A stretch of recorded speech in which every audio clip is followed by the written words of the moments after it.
Tripod goes center. Make sure we crop out the pregnant lady. That's how my family chose to erase me. From the frame, from the moment, from the story. While I was in labor at my sister's wedding. If you think that's as cruel as it gets, keep listening, because they went even further. The first thing I saw wasn't the bride. It was the paper name card, creased, handwritten, and placed next to the waiter's entrance. It tilted slightly on the tablecloth, as if even the tape hadn't cared enough to stick properly. I blinked once, then again, wondering if someone had accidentally set it there. But no. The name in faint blue pen was mine. Rachel. No last name. No embellishments. Just ink, wrinkles, and an apology no one had the nerve to say aloud. 3 years ago, they forgot to include me in the family newsletter. This time, they'd remembered. Just not enough to make it mean something. The air smelled like gardenias and wealth. My dress, chosen with too much thought and not enough time, felt tighter than when I tried it on last week. Maybe the baby had shifted. Or maybe I had. My fingers grazed the side of the seat. Wobbly, squeezed between a swinging service door and a stack of extra chairs. A busboy passed, gave a half-apologetic glance, then kept moving. I took my seat. Not because I wanted to, but because I refused to give them the story they were silently daring me to act out. The ungrateful sister, the scene maker, the one who always finds a way to make it about her. Chloe stood across the courtyard, bathed in golden evening light, floating between silk-draped tables and guests in coordinated pastels. Her hair curled just right. Her smile set to permanent flash mode. She looked perfect. And in her perfection, there was no room for the person who had once shared a bunk bed with her, who'd read her flashcards for 3 straight semesters, who once stayed up all night to edit her college admissions essay while bleeding from her own heartbreak. She turned toward me, caught my eyes for a fraction of a second, and then looked through me like I was fogged glass. I adjusted my seat. The napkin was polyester, not linen. The fork next to my plate was missing. When I asked a passing server, he said someone else must have picked it up earlier. I didn't press. Aunt Valerie walked by and gave a surprised little, "Oh," as if she'd seen a stranger. "I didn't realize they had seating back here," she said, her pearls catching the light. I gave a polite smile. She didn't stop walking. Across the patio, someone began the first toast, Chloe's college roommate. I could barely hear her from where I sat. But the laughter that followed? That traveled just fine. Then came a scrape. Chairs pulling in, leaning forward, the stage of elegance unfolding.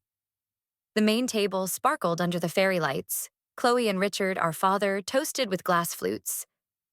I watched from my post like a footnote. The bride and her father. Picture perfect. The daughter he had chosen to raise up. While I became the inconvenient echo, the one he couldn't quite scrub out but never invited center frame. The server brought around hors d'oeuvres, mini crab cakes and melon cubes with prosciutto. I reached for one. The woman beside me turned slightly and recoiled, as if my reaching arm had disturbed her mood. "I didn't know Chloe had another sister," she murmured to her companion. "She doesn't," came the flat reply. I froze, not with anger, but with that particular brand of ache that doesn't even sting anymore. Just confirms. The next toast arrived. Uncle Greg, more clinking, more curated praise. I glanced down. My phone buzzed. Just once. A text from Tina, my nurse friend. "You okay?" I typed back. So far, just offended. Not in labor yet. Then I added a smiley. Not because I felt it, but because people handle discomfort better when you dress it in sarcasm. Halfway through the shrimp course, I noticed a photographer circling the perimeter. He snapped Chloe at the cake table. Guests holding champagne. A toddler asleep in a stroller. When his lens panned toward my corner, he paused, adjusted, then turned away. He didn't take a shot. I wasn't part of the scene. I wasn't part of the story. The cold crept into my bones not from the evening air, but from the kind of invisibility that comes after years of being overlooked. Not because you failed, but because your presence makes others uncomfortable with the truth. I should have left, but I stayed through the third toast, because leaving too early would mean they were right, that I couldn't handle it, that I made a scene by absence instead of noise. I drank half a glass of sparkling water. It tasted metallic. Just as dessert trays began circulating, I saw a waiter approach the main table with a microphone. The sound system buzzed, then clicked on. Someone in the tech team tested. Tripod goes center. Make sure we crop out the pregnant lady. The crowd chuckled. A few heads turned toward me, then quickly turned away. I didn't laugh. I didn't move. I sat very, very still. My water didn't break like in the movies. It started with a breath I couldn't catch, and a laugh that wasn't mine. It rolled across the courtyard in waves of crystal laughter, bouncing between string lights and champagne flutes. Chloe was standing beside the cake display, waving her hands as if conducting the crowd. Her laughter swelled with theirs, full-bodied, confident. And just beneath it, my stomach twisted. I inhaled sharply, but the breath snagged in my chest, stuck behind something heavy and rising. The baby shifted, or maybe it was the shame, curling higher up my spine. A distant memory flickered. Chloe's email sent 2 weeks ago. Bolded, chipper, impersonal. Please dress neutral, not too floral or dramatic. We want the focus on love, not complications. I'd stared at the ellipsis for a long time, as if my body, my swollen 8 months pregnant body, was a footnote she didn't want in her love story. Chloe raised a flute. To perfect timing, she said, eyes sweeping the crowd but never once landing on me. We were supposed to get rain today, but look at the sky. She lifted her face to the fading sun like it had shown up just for her. Another ripple of laughter. I pressed my hands to the table. From where I sat, half hidden by a potted hydrangea, everything looked carefully curated. The shade of the linens, the depth of the wine glasses, the way the fairy lights cast perfect halos over the guests. Nothing too loud, nothing too real, except me. A second cramp lanced across my lower back. Not sharp, but enough to freeze me in place. I rose slowly, one hand on my belly. My legs were unsteady, my heels no longer worth the vanity. I needed the restroom, or a quiet corner, or maybe just somewhere I didn't have to watch my own family pretend I wasn't there. I moved toward the aisle that cut through the center of the courtyard. Guests shifted. Conversations paused. Not out of concern, just that reflex people have when a disruption threatens the ambiance. Then Richard stepped in front of me. He didn't touch me. He didn't need to. His body filled the space like a blockade. Immaculate suit, tie perfectly knotted. His hand rested on the microphone stand, but his eyes were hard. "Don't disrupt your sister's big moment," he said, voice low, sharp with warning. I blinked. I just need whatever it is can wait. My lips parted. No sound came out. Behind him, the DJ queued up a string quartet cover of something pop and overly cheerful. The moment smothered me. Guests were watching, pretending not to. Their glances darted, then scattered. I caught Uncle Mason's eyes. He looked down quickly. Beth, my cousin, offered me a tight, pitying smile before turning back to her cocktail. My back ached. Sweat gathered at the base of my neck. I backed away from Richard without another word. A server passed with a tray of flutes. A girl, young, maybe in her 20s, paused near me. Her eyes lingered. Not pitying, curious. She handed me a cold bottle of water without saying anything, then disappeared behind a hedge. I would later learn her name was Tina. The microphone hissed. "Everyone ready for a sneak peek of the official video setup?" Chloe called out. "It's going to be live streamed to friends overseas." The tripod stood tall near the main table, camera light blinking red. I saw the tech guy adjust its angle. Away from the restrooms, away from the side tables. Definitely away from me. Of course. The camera had its orders. Another wave pulsed through my stomach. This time stronger. Lower. My fingers clutched the edge of a planter box. I stood still and breathed. 1, 2. 4 counts in, 4 counts out. Just like the nurse taught me. My breath was uneven. My legs trembled. My water hadn't broken, but something inside me had shifted. This wasn't just discomfort. This was the start. I straightened, took a step forward, and stopped. No one noticed. Or they noticed and didn't care. The music shifted again. A new round of clinking glasses. Chloe had stepped up on a small platform now, her dress cascading like a waterfall of lace. She looked ethereal, cinematic, everything she'd worked so hard to be. My stomach tightened again. Hard, deep, undeniable. I turned my head toward the camera. Its lens glinted in the light, blank and unblinking. I looked right into it. No one moved. No one offered a chair. No one reached for my arm or asked if I was okay. It was all invisible. Just like me. And still, I stood. As I stepped back from the crowd, steadying myself with the bottle Tina had given me, I heard my own voice rise. Not loud, not shaking, just low and certain.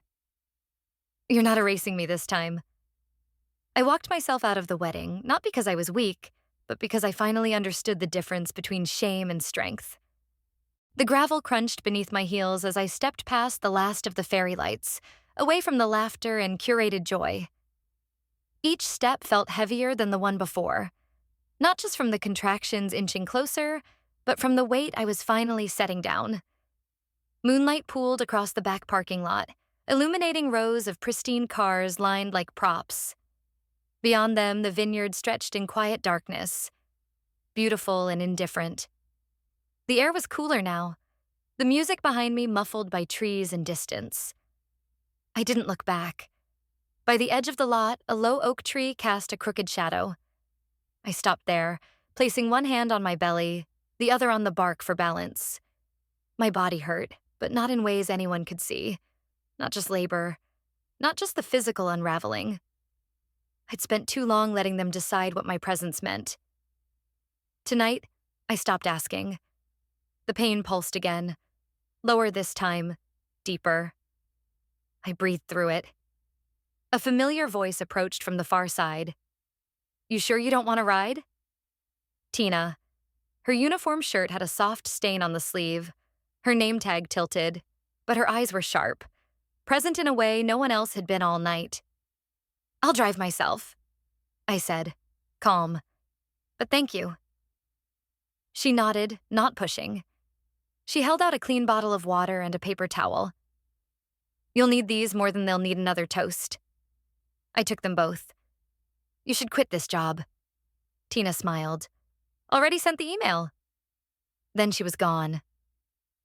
I adjusted my purse strap and opened the side pocket. My fingers curled around the cold shape of the USB drive. Matte black, labeled only with a small white sticker, RM Final. The headlights of an older sedan flicked on across the lot. I watched it approach slowly. The car pulled to a stop beside me and the window lowered. Linda? I asked. She leaned forward. Your mother would have slapped someone tonight, she said simply. I laughed, just once. Just enough. She reached out her hand. I placed the USB in her palm. Can you send this to Channel 4 News? If they still remember me? Linda studied me, then gave a single, tight nod. They remember. They just needed a reason to speak your name again. I gave them one, I said. And this time, I meant it. She looked down at the drive like it was something heavier than plastic. You're sure? It's clean. Verified. The grant proposal. The bank statement. The original time-stamped email. My mother's voice memos. It's all there. Good, she said. Then let them try to bury it now. As she drove off, the taillights blinked like a heartbeat until they disappeared down the hill. I leaned back against the tree, the pain catching me again, sharper. I gritted my teeth.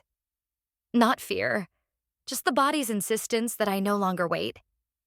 I thought of Chloe on the stage, her voice echoing my mother's funeral speech 3 years ago, word for word, every phrase I wrote, claimed as her own.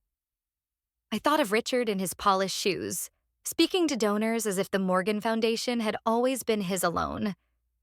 I thought of the silent glances, the careful edits of history. And I thought of how, this time, I hadn't yelled. I had recorded, saved, filed, prepared. My phone buzzed once. I pulled it from my pocket and typed out a message to Elena, my attorney. I'm ready to file for name reinstatement on the Morgan Foundation records. Include the board meeting transcript and grant reversal clause. I hit send. Then another pain came. This one didn't wait for permission. It doubled me slightly, hand pressing to the small of my back. I took a slow step toward my car. Then another. Halfway to the driver's door, I felt a warm rush between my legs. Not metaphorical, not emotional. Real. My water had broken. No drama. No screams. Just the slick, undeniable beginning. I opened the door and lowered myself into the seat, breathing as I'd been taught. I started the engine, checked the mirror, buckled the seatbelt. Then paused. The night was still around me. No applause, no cameras, no father holding my arm, no sister pretending I didn't exist.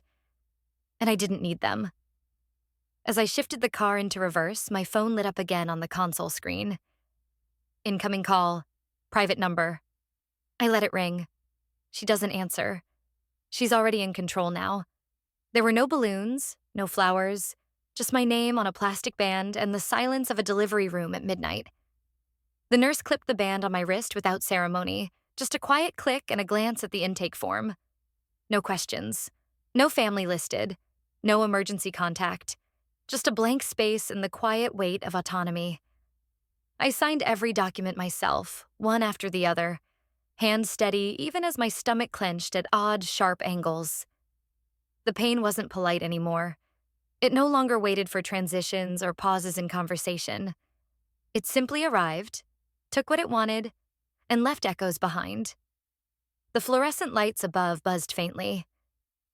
A television in the hallway played some muted drama.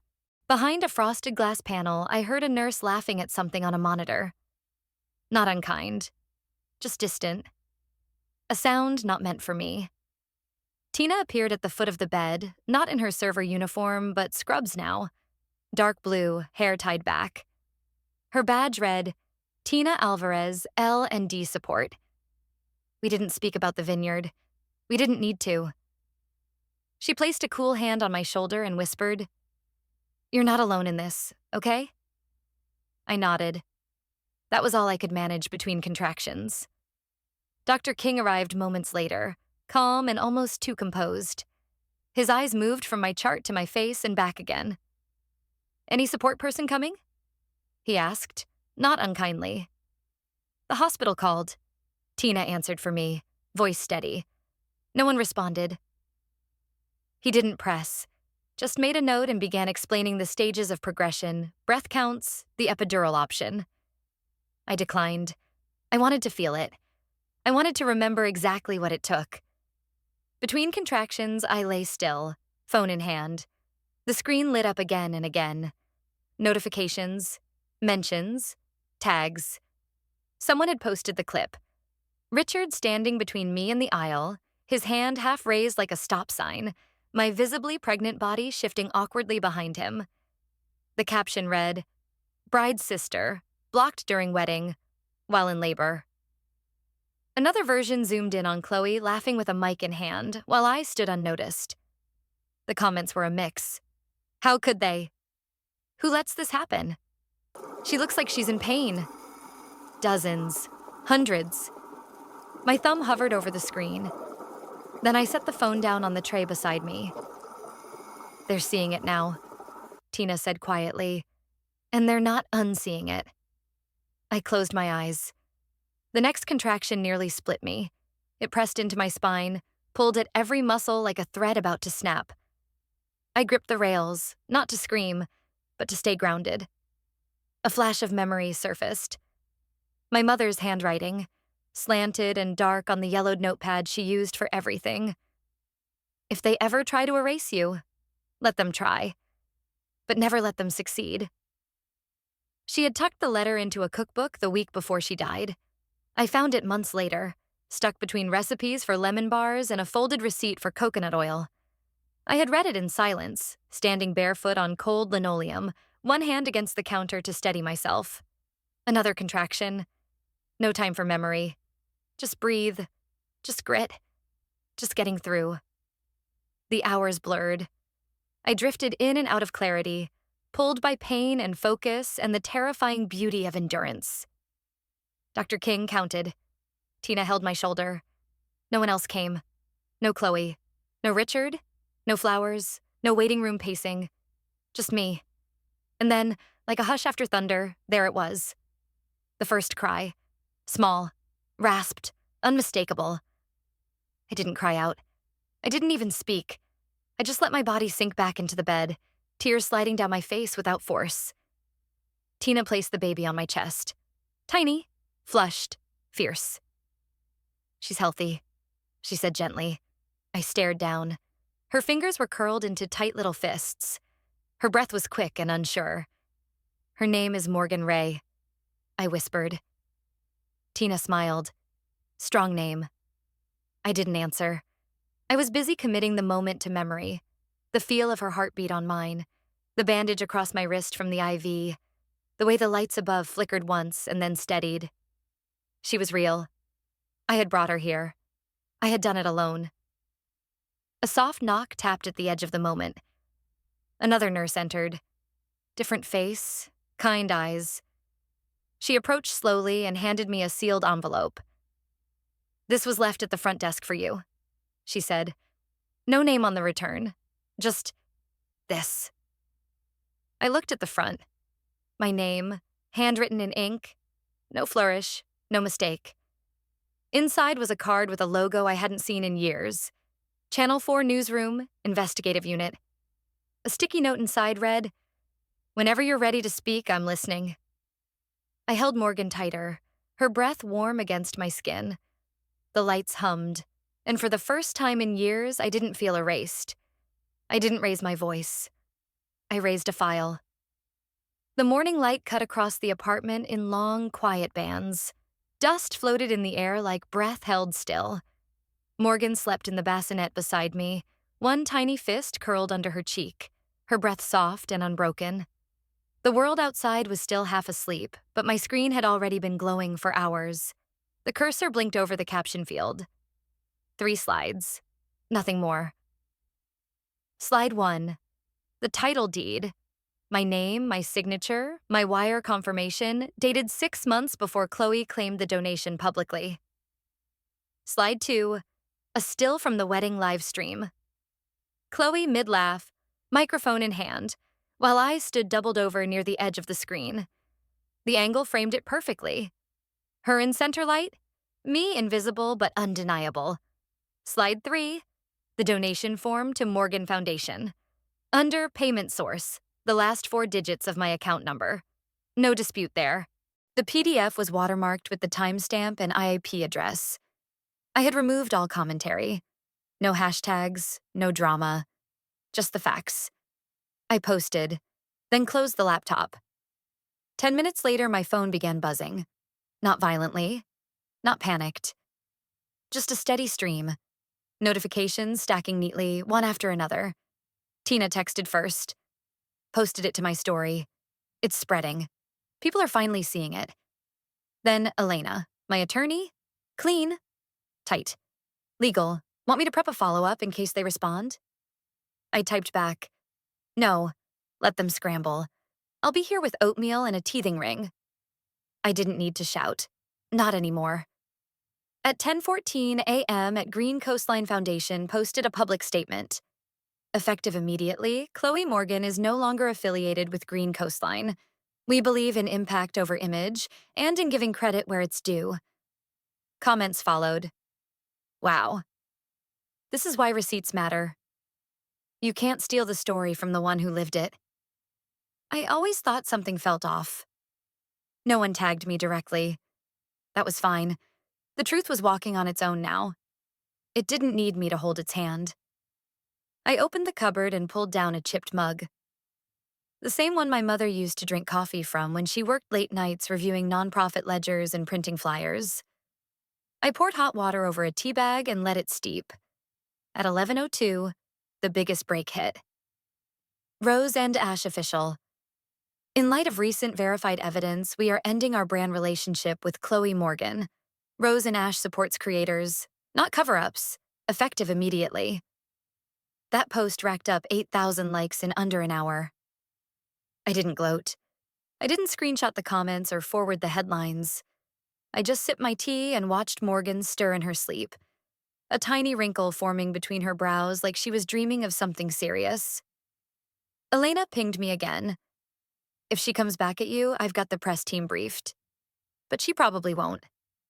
There's nothing to refute. I smiled, just slightly.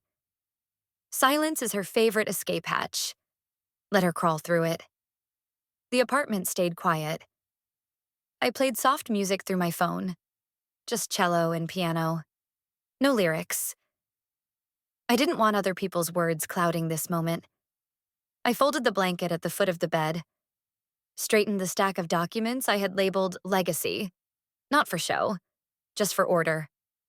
At 1:47 p.m., an email came through. Subject, TED Women 2023 Invitation. I opened it slowly, almost cautiously, as if touching something delicate.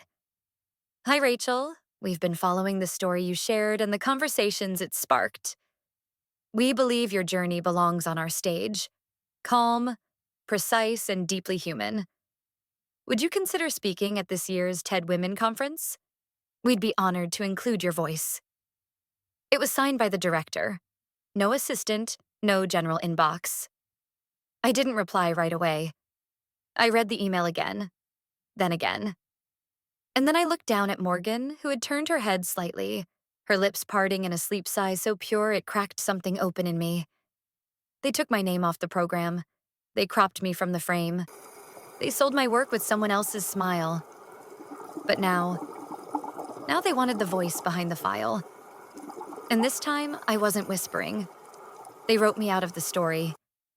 So I started my own page. The linoleum beneath the folding chairs squeaked whenever someone shifted. The smell of chili and cornbread drifted in lazy spirals from the crock pots plugged into the far wall. Kids shrieked near the coloring table, crayons flying. A baby fussed. Laughter folded into conversation, soft and overlapping. No filters, no spotlights, just warmth. I adjusted the stack of handouts at the front table. Resources, childcare contacts, a list of emergency housing options. The logo at the top read, Mothers Rising. I hadn't chosen the name for drama. It was just honest.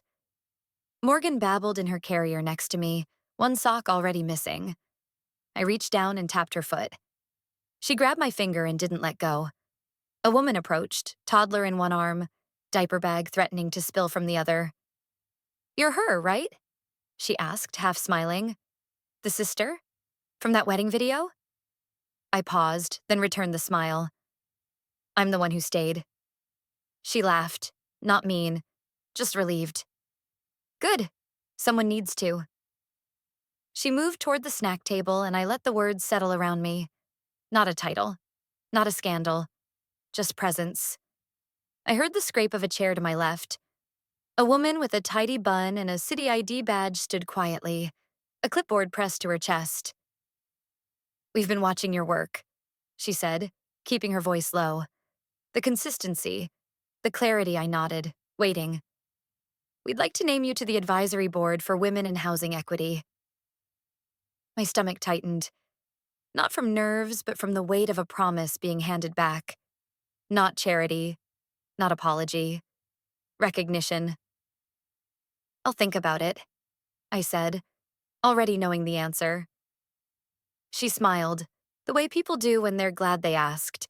At the back of the room, a young journalist scribbled notes into a notepad.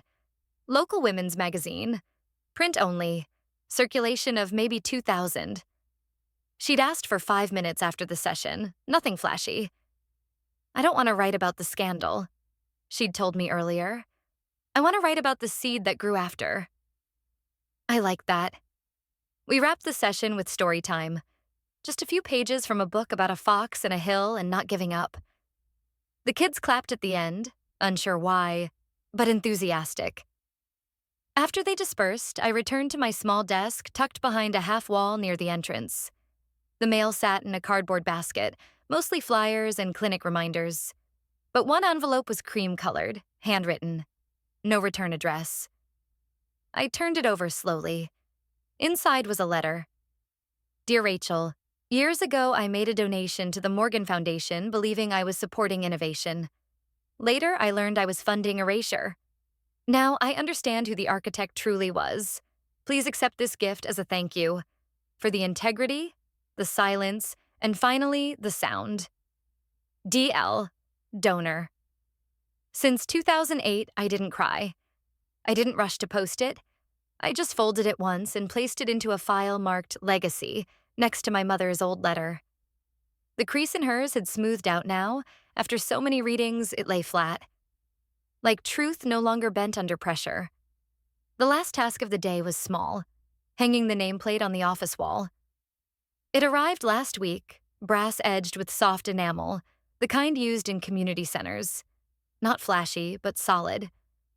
I peeled the backing off the adhesive, aligned it beneath the corkboard, and pressed firmly. It read, Rachel Morgan Ray, founder, no edits, no omission, no need to raise my voice. The next chapter was already mine. They tried to edit her out of the story, but the truth, once written in ink and evidence, could no longer be erased. In silence, she had gathered every receipt, every lie, every overlooked credit. And when the moment came, she spoke through facts, not fury. Justice doesn't always arrive with thunder. Sometimes it comes quietly. In a post, a contract, a nameplate finally mounted where it belonged. Like a storm long overdue, the reckoning swept through not with rage, but with clarity. No wall of lies can stand forever against the tide of truth. If this story moved you, drop a 1 in the comments. Share it with someone who needs to hear it. And don't forget to like and subscribe for more real stories of justice, resilience, and reclaiming power.